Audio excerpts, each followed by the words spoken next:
She bathed once a year, her sheets were never washed, her teeth rotted in a golden smile, and she was a queen. This is the disturbing truth behind royal beauty, where power masked putrefaction. Perfume over filth, the fragrance of decay. Royal courts stank, literally. In 17th and 18th century Europe, most royal women didn't bathe for months. Some, like Queen Elizabeth I, were bathed once a month at best, but the French court took it further. Marie Antoinette and her ladies-in-waiting drenched themselves in overpowering perfume to mask the putrid stench of unwashed flesh, rotting gowns and chamber pots dumped behind tapestries. Perfume wasn't luxury. It was a necessity.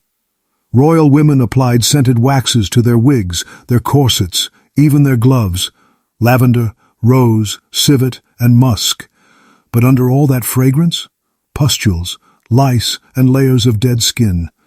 Their sweat mingled with the perfumes to create a sickly sweet fog that lingered through palaces like Versailles. Worse still, many believed that water opened the pores to disease, so they avoided it. Soap was rare, and what little was used was full of lye, animal fat, and lard. The result? Royal beauty was a lie built atop rot. Rotten teeth, golden smiles, the royal dental disaster.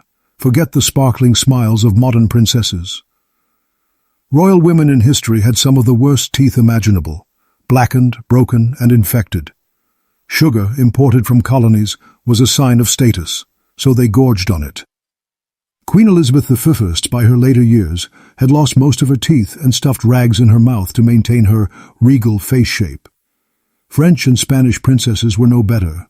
Brushing teeth was rare and seen as suspiciously medical. Some rubbed salt or chalk on their teeth, eroding enamel. Others painted them white with lead-based paste, which caused more decay. One noblewoman was documented to hay, the pus leaking from her gums during court dinners. Still, she smiled, because her rotten teeth were capped in gold. Wigs crawling with life, the louse palaces. Wigs were symbols of wealth, power, and infestation. Enormous powdered wigs, worn by women like Marie Therese of Austria, weren't just fashion statements. They were breeding grounds for lice, fleas, and even mice. Royal women rarely removed their wigs. They often slept in them. Some were sewn into the hair itself. To combat the lice, they dusted wigs with arsenic-laced powders, which poisoned the scalp over time. The result was baldness, infections, and open sores, all hidden under layers of silk and powder. Barbers used hot irons to style these monstrous wigs, often searing the scalp beneath. One duchess's scalp was said to smoke during dressing, but to be bald was better than to be plain. Monthly madness, menstrual hygiene. Royal women in medieval and Renaissance Europe had no pads, no tampons. During menstruation, they used rags, wool, or nothing at all. Bloodstains on royal gowns were common, but whispered about as divine signs. Queen Catherine de' Medici is rumored to have used perfumed cotton soaked in vinegar, which often caused infections. Some women tied cloth bundles to their legs with ribbon, letting them soak for days. When court dress required layers of white, maids would stuff dried herbs into undergarments to mask the smell. No matter how noble, a menstruating woman was considered unclean. Queens had entire rooms to bleed in, isolated, treated like dangerous animals, until the flow ended. 5. The chamber pot farce. Thrones of filth. Toilets, as we know them, didn't exist in royal courts. Instead, women of royalty used ornate chamber pots, often in public or behind a thin curtain. Versailles was infamous for its hallways filled with human waste. Royal ladies often relieved themselves in stairwells, gardens, or hidden corners during long court events. The pots were emptied sometimes by chambermaids, but if the court was busy, they were left to ferment. The stench was overwhelming, and the flies unstoppable. One queen was mocked in court poetry for defecating mid-dance, blaming her corset. It was common, because tight-laced fashion didn't just destroy organs, it also triggered spontaneous accidents. Corsets that crushed organs, the beauty of suffering. Royal beauty meant a wasp waist, no matter the cost. Corsets, laced tighter than ribs could bear, crushed lungs, liver, even intestines. Women fainted constantly, not out of frailty, but suffocation. Courtly etiquette dictated that fainting should be elegant, not a sign of internal bleeding. Autopsies of royal women from the 17th century revealed deformed rib cages and displaced organs. One empress was found to have ribs pierced by bone splinters caused by decades of corseting. Yet her waist measured 13 inches. A triumph.